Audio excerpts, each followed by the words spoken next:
Aujourd'hui, quand on parle des hommes les plus riches jamais existés, on pense généralement à des noms comme Jeff Bezos, avec une fortune estimée à environ 200 milliards de dollars.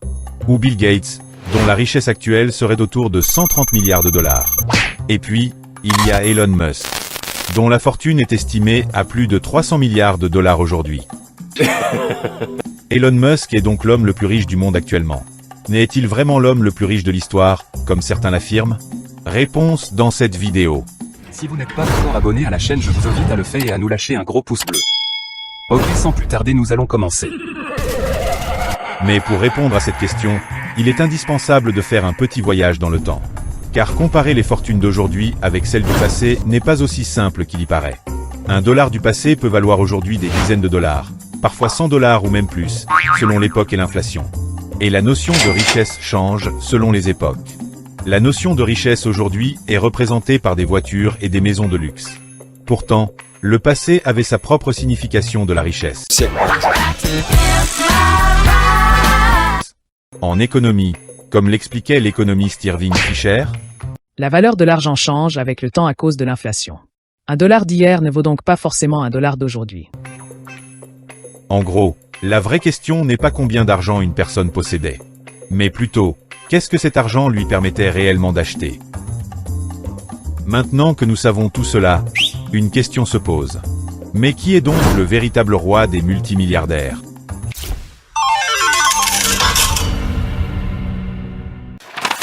John D.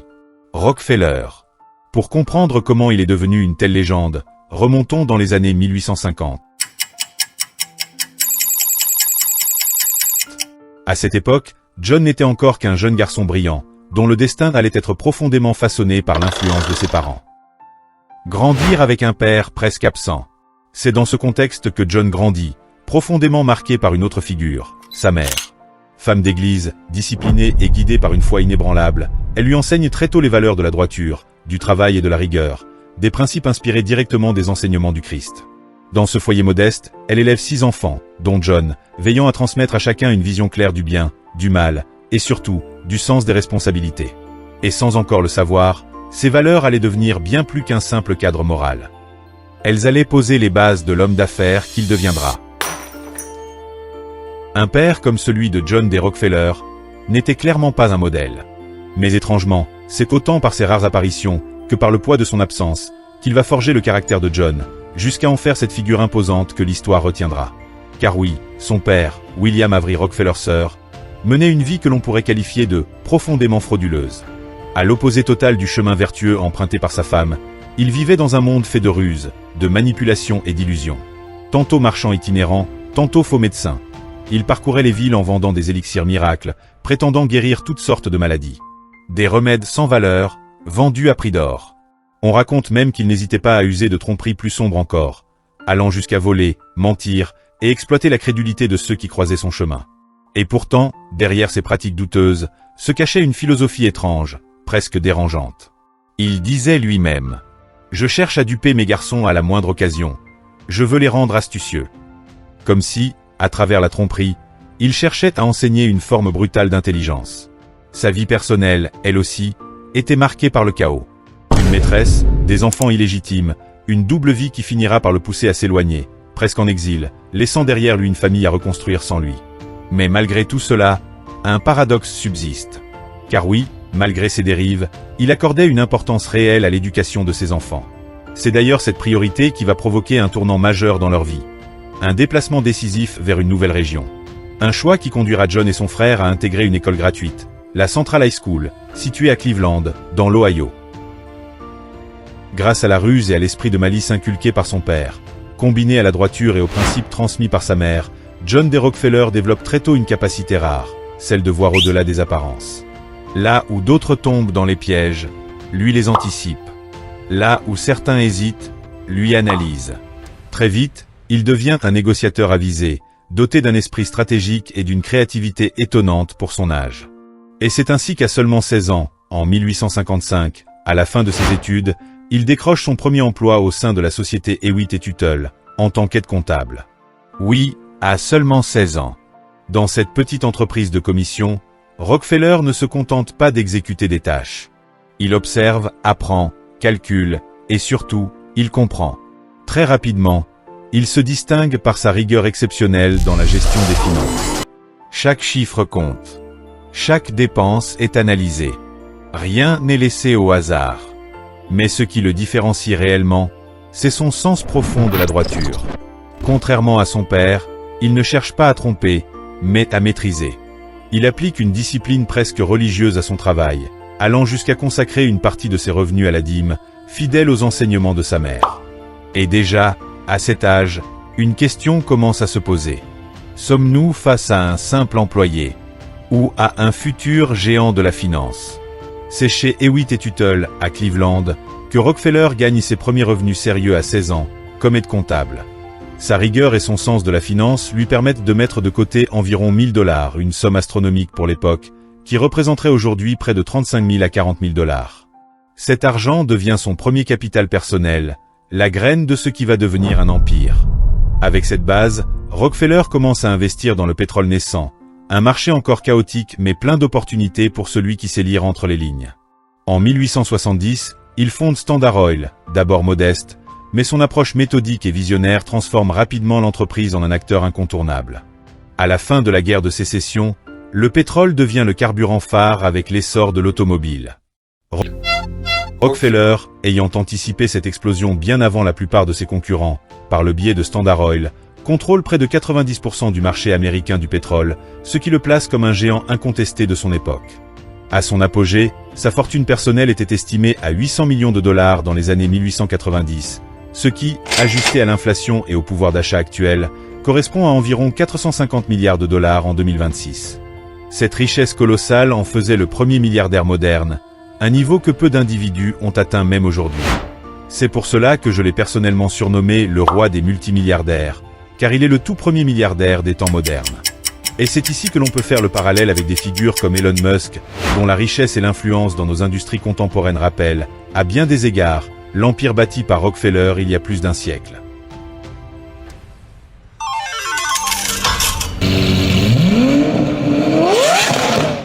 Elon Musk. Une figure dont le nom est généralement rattaché à une immense fortune. Mais connaissez-vous réellement son histoire? Né le 28 juin 1971 à Pretoria, en Afrique du Sud, fils de Harold Musk, ingénieur, et de May Musk, mannequin et nutritionniste. Elon Musk n'était pas destiné à une vie ordinaire. Très tôt, il montre des signes d'un génie hors norme. À seulement 12 ans, il crée et vend son tout premier jeu vidéo. Un exploit impressionnant pour un enfant de cet âge. Au début des années 90, il quitte l'Afrique du Sud pour poursuivre ses études au Canada, puis aux États-Unis. Il étudie brièvement à Queen's University, puis à l'University of Pennsylvania, avant de tout abandonner pour créer ses propres entreprises. Avec son frère, il lance Zip2, une entreprise qu'ils revendront pour 307 millions de dollars. Mais ce n'était que le début. Il crée ensuite X.com, qui deviendra plus tard PayPal, une véritable révolution pour l'époque, permettant pour la première fois d'envoyer de l'argent en ligne de manière simple et rapide. En 2002, il revend PayPal à eBay pour 1,5 milliard de dollars. Ce qui fait de lui un multimillionnaire à seulement 31 ans. Mais au lieu de s'arrêter là, il réinvestit tout. Dans une entreprise que la plupart d'entre nous connaissons aujourd'hui, je parle bien sûr de Tesla. Une entreprise qui va exploser et lui permettre d'accumuler une fortune colossale. Mais surtout, de financer un rêve encore plus grand. Créer la toute première entreprise privée capable d'envoyer des humains dans l'espace. Son nom, SpaceX. Et si vous ne le saviez pas encore, la majorité de ces projets convergent vers un seul objectif. Un objectif presque irréel.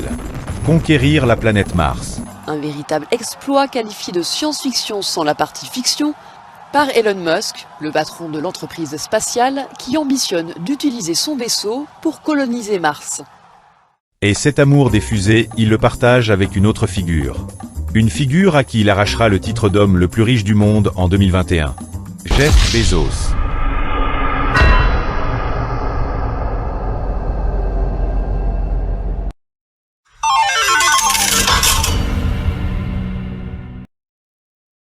Avant de parler de son grand amour pour les fusées, il est important de comprendre qui est ce géant international dès la Genèse. Je suis né le 12 janvier 1964, à Albuquerque, au Nouveau-Mexique, à une lycéenne de 17 ans. Mes parents se sont mariés mais leur mariage a été de courte durée. À l'âge de 4 ans, j'ai déménagé à Houston, au Texas, où ma mère s'est remariée avec mon beau-père, Mike, qui m'a donné le nom de famille Bezos. En très peu de temps, ma vie et ma personnalité ont suivi un chemin complètement différent. Nous avons déménagé une deuxième fois à Miami, en Floride, en espérant avoir plus d'opportunités et un style de vie plus agréable. Les gens ont toujours pensé que j'étais né riche, mais cela est loin d'être la vérité. J'ai abandonné ma jeunesse au lycée et j'ai travaillé chez McDonald's comme cuisinier à la chaîne, juste pour pouvoir gagner un peu d'argent pour vivre. Mais au fond de moi, j'ai toujours su que je voulais faire plus dans ma vie. Je savais donc que je devais travailler très dur au lycée si je voulais un avenir meilleur. J'ai ainsi décidé de m'inscrire à des cours particuliers dans le cadre du programme de formation scientifique pour étudiants de l'Université de Floride. Travaillant à temps partiel et utilisant le peu de temps disponible pour étudier, j'ai tout de même réussi à obtenir le diplôme de major de mon lycée. Dans mon discours de remise des diplômes, j'ai dit au public que je rêvais du jour où l'humanité coloniserait l'espace. À 18 ans, alors qu'Internet n'existait pas encore, les gens pensaient que ce n'était rien de plus que le rêve d'un jeune adolescent. Internet, c'est le nom des nouvelles autoroutes de l'information qui parcourent le monde avec un simple clavier d'ordinateur. Aujourd'hui, c'est un petit peu compliqué pour y avoir accès, mais demain, Internet intégrera votre télé. Internet, n'importe qui pouvait trouver la recette destinée à confectionner des bombes et à se livrer à des actes de terrorisme. C'est aussi simple et terrifiant que cela. Au début, je n'étais pas sûr de la filière universitaire que je voulais suivre, mais je me suis souvenu d'avoir créé un système d'alarme quand j'étais plus jeune pour surprendre mes frères et sœurs qui tentaient de se faufiler dans ma chambre. J'ai donc décidé de poursuivre ma passion pour les sciences et la technologie et j'ai postulé à l'université de Princeton, où j'ai obtenu un diplôme d'ingénieur électricien et d'informaticien. Après avoir obtenu mon diplôme en 1986, j'ai commencé à travailler pour un certain nombre d'entreprises différentes. J'ai ensuite fait la transition vers le secteur bancaire, où j'ai rejoint une société d'investissement multinationale qui mettait l'accent sur la modélisation mathématique.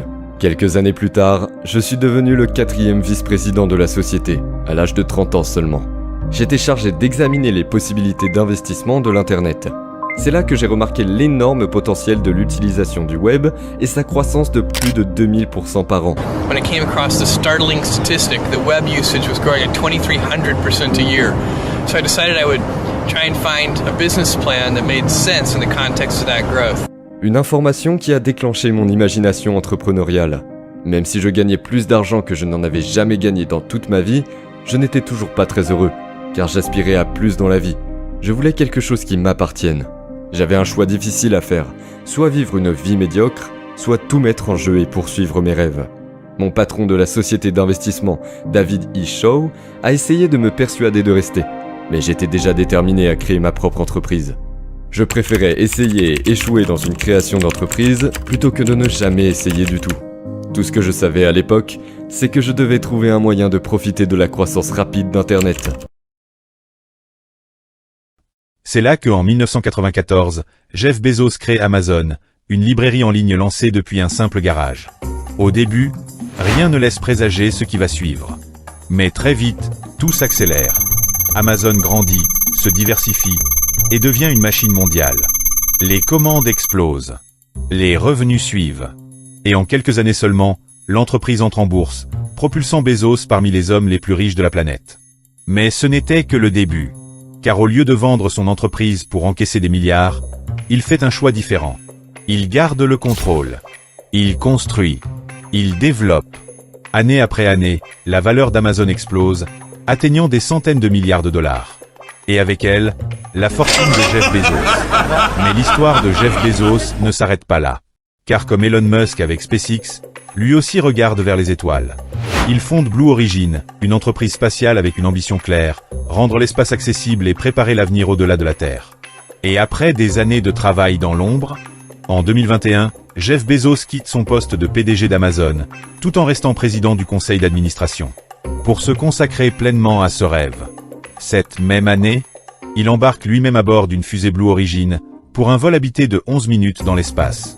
Un moment symbolique. La preuve que sa vision devient réalité. Mais à cette année-là, il avait déjà dépassé une autre figure que nous considérions tous comme l'homme le plus riche du monde jusqu'en 2017, lorsque la fortune de Jeff Bezos avait dépassé les 100 milliards de dollars. Vous l'aurez deviné, je parle bien évidemment de Bill Gates.